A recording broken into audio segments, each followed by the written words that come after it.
Plastics are a really useful material that we can use to make all sorts of things.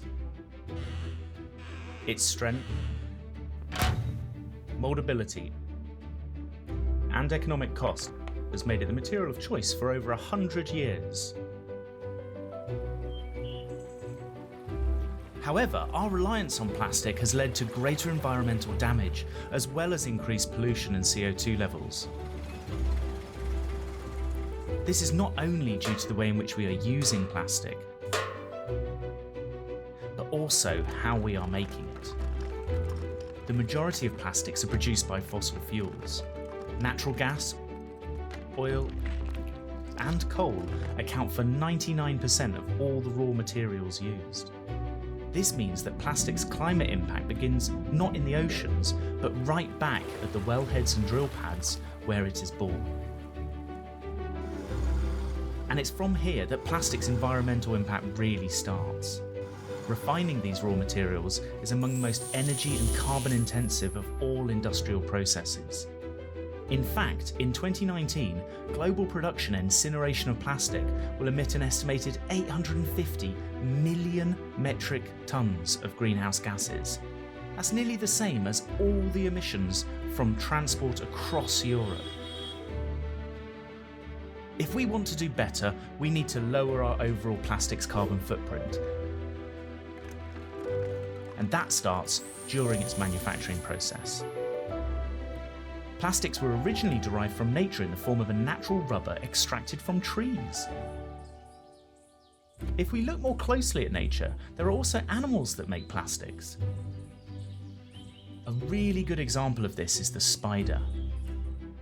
The spider is able to create a sustainable, eco-friendly and ultimately degradable, high-performance fibre at room temperature, with just flies and water as inputs.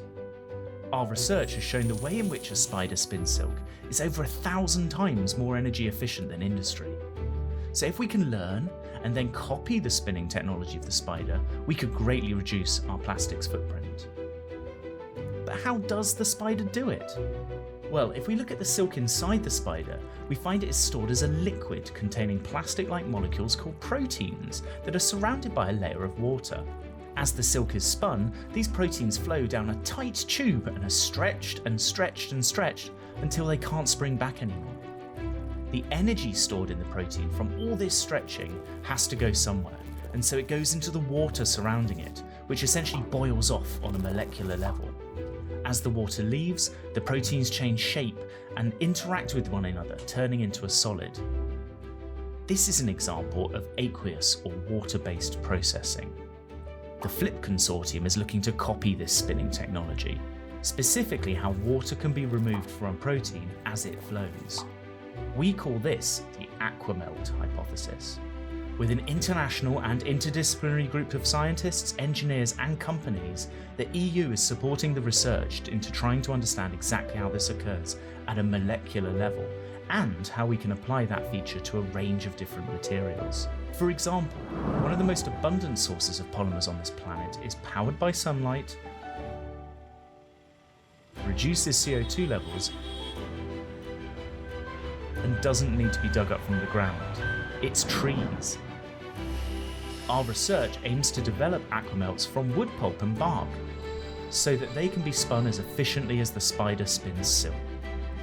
When we get it right, we'll create a new range of products based on aquamelt processing. This will reduce pollution, environmental damage, and allow these traditional materials to be used for high-tech applications, providing a new solution to the global plastics problem.